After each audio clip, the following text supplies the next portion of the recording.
Good afternoon. We are pleased to share with you our results from the first quarter of fiscal 2019. We are delighted that our strategic focus on scaling agile digital and energizing our core services with automation and AI is resonating strongly with our clients, as also is our approach to enhance the skills of our employees and our actions on localization in the markets we operate in. Our digital revenue has grown by 25% year-on-year in constant currency to reach $813 million for the quarter, which is a quarter-on-quarter growth of 8%, again in constant currency. Our total digital revenue is at 28% of our business. Our overall revenue has grown by 6% year-on-year and 2.3% quarter-on-quarter in constant currency. Our operating margin was at 23.7%. We had $1.1 billion of large deals in Q1, of which 40% were in financial services. And we had an increase by 4 clients to a total of 24 clients that are now over $100 million revenue in a trailing 12-month basis. Overall, we see a good demand environment across the US, Europe, and Asia Pacific. In terms of sector demand, we see strength in energy, utilities, retail, insurance, and manufacturing. In our agile digital business, we see especially strong traction for the work we're doing in cloud, in data and analytics, in IoT, and in the area of experience. Our 2 recent acquisitions, Brilliant Basics in the UK and Wong Doody in the US, are helping us expand our portfolio in the experience area and already starting to have an impact across our client base. We see continuing traction of our automation approach and our artificial intelligence platform NIA within our core services business. Our approach to progressively move our employees onto an agile platform is seeing good traction. In our localization program, we've launched a new 75-acre campus in Indiana in the US and are now planning 4 other locations in the US, 6 in Europe, and 3 in Australia. With a strong foundation of delivery, the focus on agile digital and AI-powered core services, we are now expanding our strong sales and go-to-market teams. With that, I feel we have a stable start to the year and are executing on our strategy and our 3-year transformation program. Let me now hand you over to Praveen, our COO. No, I think we get into questions. I'll have some. Yeah. Hi, good afternoon. We had a very broad-based financial performance on multiple fronts. Let me talk about some of the few key financial indicators. First of all, the operating margin. I'm happy to inform you that it is at 23.7%, pretty much near the higher end of the guidance that we gave in the beginning of the year, which was 22 to 24%. Our return on equity expanded and it crossed 25% at 25.5%. It's a high in several years. It was primarily an account of an efficient capital management, including the capital allocation policy that the company successfully executed during the year. Third, our free cash flow jumped over 30% sequentially to $552 million. That's very healthy. Fourth, of course, the EPS grew year-on-year 3.9%. And one of the key indicators that we watch as we execute our digital journey is really the per capita revenue, that is revenue per employee, that further increased for 12 quarters in a row on the back of productivity improvements, automation, and also larger share of digital services. During the quarter, as part of the capital allocation policy, we declared the final dividend. It was paid off to investors, and it amounted to 70% of the free cash flow as per the capital allocation policy. And as you know, as per the new policy that was announced in April 2018, special dividend of $400 million was paid out, and an additional $1.6 billion was identified by the board to be distributed for fiscal 19 in a method and a manner to be decided by the board. So overall, we had on multiple fronts a very broad-based financial performance.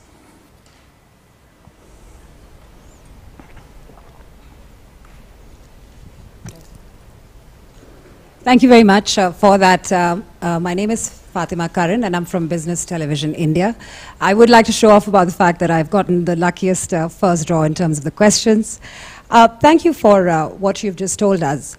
The key question really, I think, just really expands on what you've said behind those numbers, which is basically you've maintained your guidance, and investors and analysts will be looking at the fact that there has not been an upward revision, so to speak. Your numbers, of course, are stable. So what exactly are you projecting in terms of your trajectory when it goes, if one was to describe it? I mean, the question would be, is there some kind of uncertainty that you're projecting there, or what is it that you're telling us? And secondly, of course, yours is, of course, very much a cash-generating company. Buybacks would be something that would be an obvious choice. A bonus, of course, is mainly something that's used for the balance sheet. So just give us a little more in terms of what you have, what you've announced there, and how would you like to explain it? Yeah, on the clearly at the revenue and the margin guidance, I hope you're looking at the both. Let me look at the operating margin guidance. We gave at the beginning of the year 22 to 24%. And we also said, we'll be making certain gradual investments to leverage the digital opportunities, and we have begun to make that. So the first quarter, we closed at 23.7, pretty much near the higher end of our guidance. And during the year, of course, we'll continue to focus on both the operational efficiencies as well as the investments that we need to make hand in hand. Coming to the revenue guidance, we stated in the beginning of the year 6 to 8% in constant currency. And it was based on the visibility and the momentum that we saw, both in terms of the pipeline as well as multiple sectoral, the trajectory that we see. And we have delivered 2.3%, and on year it is 6% in constant currency. And we'll continue to reiterate our guidance in 6 to 8. Of course, the deal wins, after 7 quarters, it has crossed $1 billion, of which again 40% is financial services. We continue to kind of execute our strategy during the course of the year. Let's see one more quarter and how it goes, and we'll continue to focus on that. Coming back to the capital allocation policy, as you know, last year, including the buyback of $2 billion, we returned $3.7 billion back to the shareholders. And this year again, the board has approved up to 70% free cash flow to be returned, and additionally $2 billion to be returned to the shareholders, over and above 70%, of which out of the $2 billion, $400 million we have already paid back in June by way of a special dividend. Balance $1.6 billion we'll be looking at returning in a method and mechanism to be decided by the board. Hi gentlemen, Kritika Saxena from CNBC TV 18. Now my first question to Salil. Salil, the financial services business has been a bit of a concern across the industry. This time around, the growth is flattish on a constant currency basis. What is your view in terms of the uptick that you're seeing? Are you expecting a rebound in the financial services vertical anytime soon? If yes, can you give us a timeline? And of the $1 billion large deal win, you say 40% is from financial services. So will we see that traction coming in by the second quarter? And I'll ask the other questions one by one. I think our financial services business sees a very strong demand today. In dealing with the large deals, 40% of our large deals win have come from financial services. Those naturally will transition into revenue generating businesses for us over the course of the next few quarters. In many of the areas, for example, in our core services, in digital, in specialized areas within financial services, we see good traction. We see good traction now again starting to come in the US marketplace within the banking and the insurance business. And especially in the insurance area, we see strong activity. So our outlook on financial services remains positive, and we see that that is something that is a foundation of the business we are driving. Okay, but in the coming quarters, you are expecting a rebound there? We are seeing a strong demand. Yeah, already. absolutely. Okay. Ranga, as far as your margins are concerned, the fact of the matter is that there is weakness in the rupee. Are you confident that you will be able to stay at the higher end of the guidance through the year? Any chance of revision mid-quarter? And another clarification that I wanted was the Panaya fair value has reduced by about 270 crore rupees. So last quarter you had taken an impairment charge of 118 crore. Could you clarify on that point? Sure. Coming to the margin, as I said, we indicated the band of 22 to 24. Yes, in the first quarter we are at 23.7. Yes, rupee did benefit. At the same time, we also rolled out the compensation hikes, and we also had certain investments as we had outlined. I think it takes into account all those factors. And the fact that in the balance 3 quarters, we'll continue to focus on operational efficiency as well as the investments hand in hand. If you look at this quarter, it was not just the rupee. Rupee was of course one element. If you look at the utilization as well as the on-site mix, that itself gave us 40 basis points advantage. In addition, of course, the rupee about 100 basis points. Then at the same time, compensation of 100 basis points totally kind of negated the rupee impact. So overall, I think the margin, operating margin of 23.7 first quarter is a reflection of both investments as well as the operational efficiency pieces that we have done. Of course, the investments are gradual in nature as we outlined in the beginning. In the balance 3 quarters, we will gradually make those investments to leverage the opportunities clearly there. Coming to the Panaya, as you know, in March 2018, based on the strategic review of our entire portfolio, we had identified that in case of both Panaya and Skava, we would explore sale, and we started negotiations during this quarter. Based on the progress that we have made at this juncture, based on our judgment at this stage, we have taken a reduction in fair value by $39 million. And the negotiations still in progress. I think we will have to continue that negotiations. Broadly, that's it.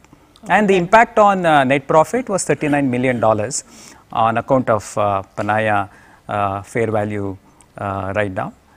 In rupees, it was 270 crores. Okay, last question to Praveen. Praveen, the attrition has gone up this time. Utilization is at an all-time high, yes. But what are you doing to bring down attrition? Is the utilization rate maintainable? By how much can you bring down the attrition? And also, I believe there has been a reorganization in the segmental reporting this time around. What's the reason for that? Okay, on the attrition, this quarter attrition is slightly higher at 20.6 as compared to the previous quarter. Part of it is seasonal, because in quarter 1 you typically have a big percentage of people going abroad for higher education. Nevertheless, it's probably higher than what we have seen in the past. We will do, we have identified what are the areas. Big chunk of attrition has come in people with experience from 2 to 4 years. So we are identified some specific interventions we will do to bring the attrition down. So we are confident that over the next 2-3 quarters we should be able to bring it down to manageable proportions. And segmental reporting? Ranga, can you? Yeah, as you know, we have adopted IFRS 15, which is a new revenue accounting standard. Ind AS also has a corresponding standard. It is effective from January 2018, since our financial year began in April. This is the first quarter we adopted. There are certain additional disclosure requirements required under IFRS 15. So in line with that, we have restructured the segment reporting, and there are certain additional disclosures that we need to make, which we have disclosed. Hi, Chandra Shrikant from ET Now. Salil, my first question to you. You had mentioned a couple of months back, I read this, that, it's time to sacrifice margins and start investing in new technologies. How are you going to do that, when you're maintaining your operating margin guidance within the same 22 to 24% band? And when you talk about investments, do you mean acquisitions perhaps in the digital space? That's something that Accenture has done quite successfully.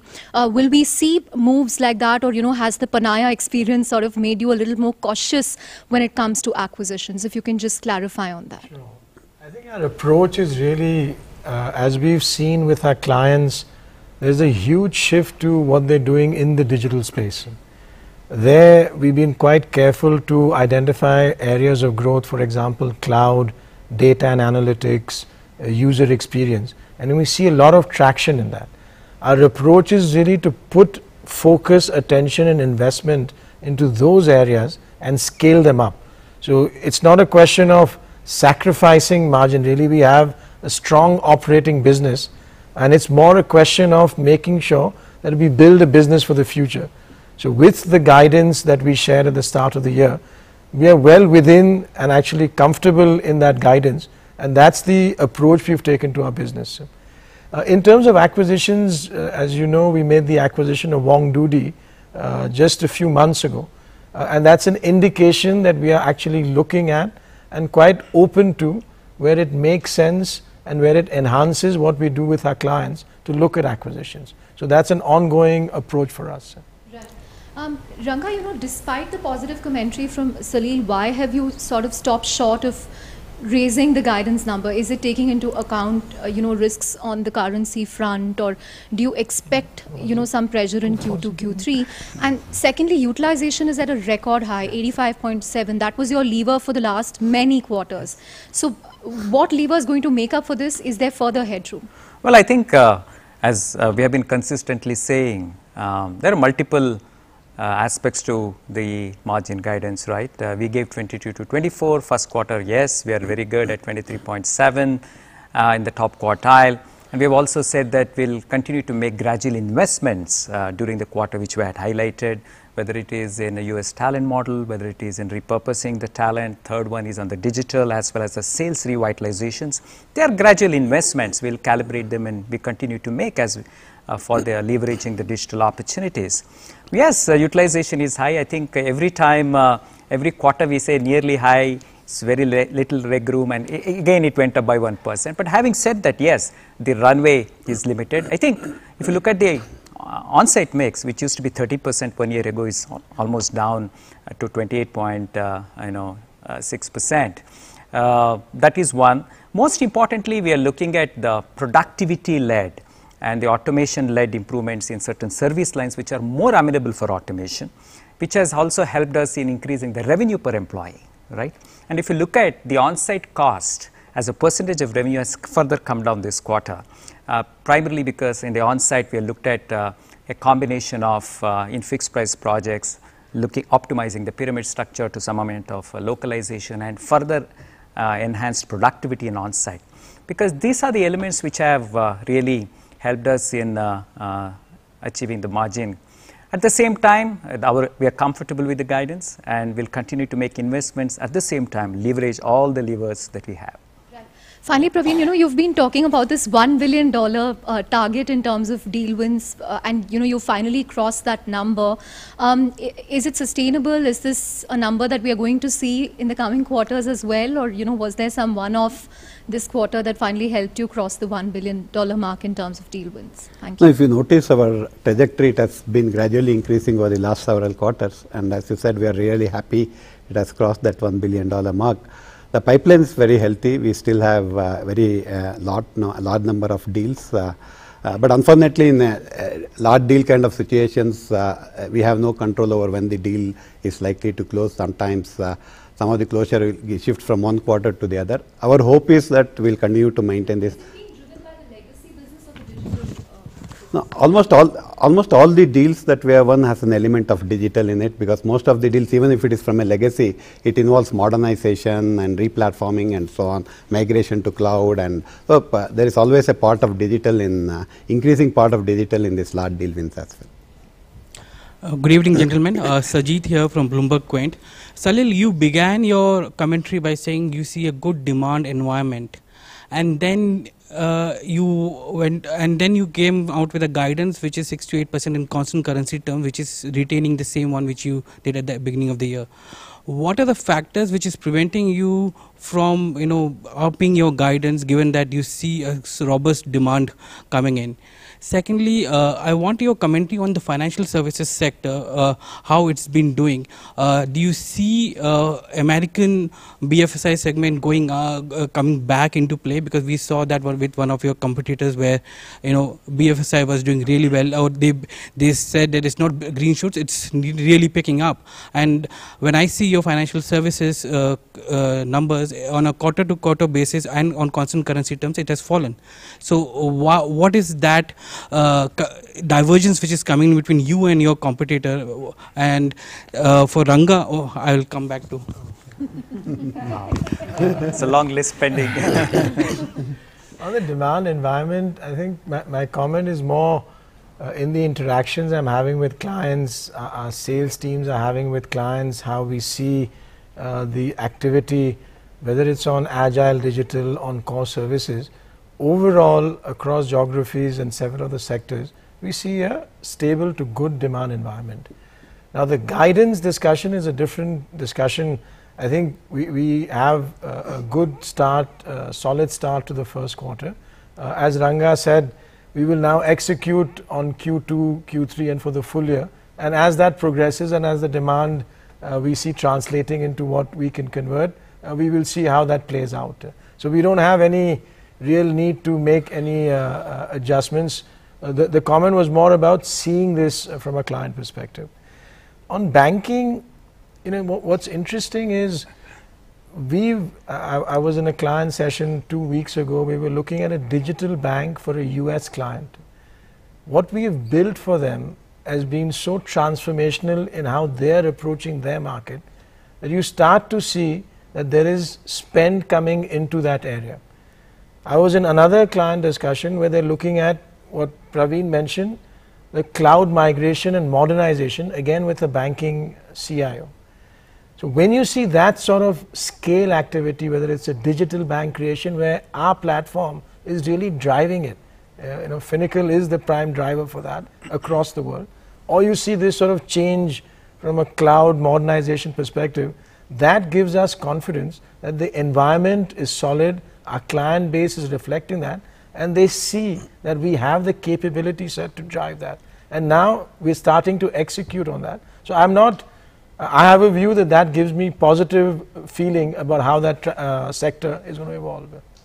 Ranga, to begin with, if you can elaborate what was the dollar guidance, you given a constant currency guidance, what's the dollar guidance, and then on the operating margins front, though you have guided between 22 to 24 and you are nearly at the upper end, from a quarter to quarter basis, Q4 to Q1, you have nearly 100 bips decline in your operating margins. If you can break it up for us, where is it coming from? What is the impact of cross currency headwinds or tailwinds which you see going forward? Sure. Let me start with the operating margin question. Yes, sequentially 100 basis points decline, of which let me give the breakup. We had a rupee benefit net of cross currency impact was about 100 basis points positive, which was entirely offset by the compensation that we rolled out effective April to over 85% of our employees. Then we had, because of the higher utilization and on-site mix moderation, we had a benefit of 40 basis points. Then again, higher investments and some into both sales as well as G&A, as well as some of the subcontractor additional expenses that we had to make had a negative impact of 140. So net is 100. So I think, as I said in the beginning, we guided for 22 to 24. In the first quarter, we are at the top quartile, and we continue to make the investments gradually over the course of Q2, Q3, Q4. At the same time, optimizing some of the parameters and levers that I talked about earlier. So that's where we are. We are comfortable in this band. Coming to the constant currency guidance, we reiterate at 6 to 8%. And for some of the currency parameters, it's disclosed in the fact sheet.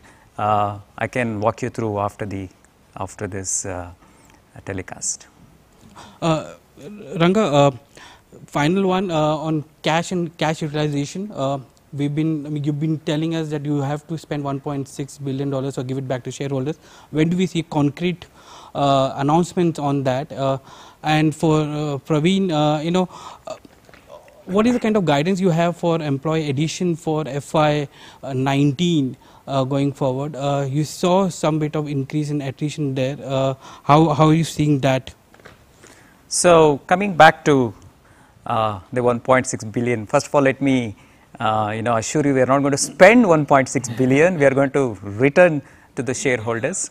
And yeah, so the capital allocation policy that was approved by the board in April had two components. One is return up to 70% of the free cash flow to investors. We started executing that already. Additionally, the board had identified $2 billion to be returned to the shareholders for fiscal 19, of which $400 million we have already returned in June by way of special dividend. The balance $1.6 billion will be returning to the shareholders in a method that will be approved by the board, and we will announce that in due course. From a people addition perspective, on an average, every quarter we recruit about 1,000 plus people on site. This quarter also in US, we recruited about 1,100 people, out of which about 800 were lateral additions and 300 plus were fresh graduates. In India, we have recruited about close to 5,000 people this quarter.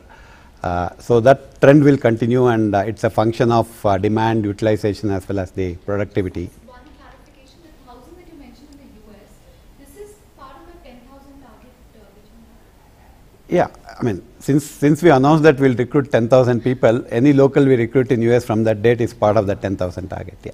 And how is India doing, because it's not done well? We don't need mics. No, India, our focus has been predominantly on government projects and where you have the volatility. So our approach has been to go slow on the government projects and focus more on the private projects, but today it's a very small percentage. So there will always be some degree of volatility given the nature of projects we execute. Hi, Fatima Karan again. Just a little bit in terms of the addition to the board, a little bit you could tell us in terms of your appointment as an independent director, a little bit of light on that, as well as what are your clients telling you when it comes to, and I'm talking about the clients in the UK, what are they saying about all this noise that we're hearing around Brexit, and also what you can tell us in terms of how you're looking at H-1B visas as well. So a broad set of questions, but one really close to home and the other one in terms of the overall global scenario. So we are delighted to welcome Mike as an independent director onto the board. As Nandan had shared earlier, our plan is to, in the right way, expand the board. This is a first step in that direction that we have taken in the recent past. Mike comes with a tremendous amount of experience from a client perspective. He's been a CIO for a number of years. He's a seasoned executive. We've had a lot of interactions with him already. And in fact, he's already starting to help us in how we are positioning ourselves with some client pitches. So really positive to see, and we welcome Mike onto the board. In terms of the UK, again, UK, I was in the UK a few weeks ago with several of our clients. The demand environment for the right set of capabilities is very strong. So where we have automation, AI-driven core services, there's a huge ability and interest to absorb it. Where we are talking about our digital services across our 5 parameters, there's a lot of interest. There was a discussion with a large bank CEO where we have an invitation to play with various of their digital initiatives. So to me, yes, there is a political situation there, but nonetheless, we have a clear approach to the market and the demand environment is strong for us. On H-1B, so H-1B, clearly, as we have rolled out the localization plan that Salil talked about, clearly the emphasis is on looking at how do we ensure that at the same, without really impacting our talent supply chain, how do we have a judicious mix of both.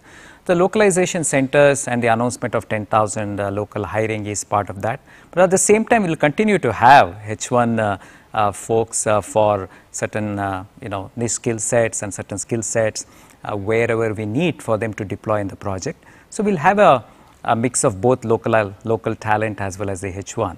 So Indiana, North Carolina, and Texas, couple of other announcements are in that direction. I think as Salil was saying, it's not just localization is not limited to only United States. We also have the Europe, and we're also looking at Australia as well to ensure that the talent supply chain is much more broad based. No, it's a constant currency guidance, and we are given the currency exchange rates have been provided in the fact sheet. Thank you, gentlemen. Thank you. Thank you. Thank you.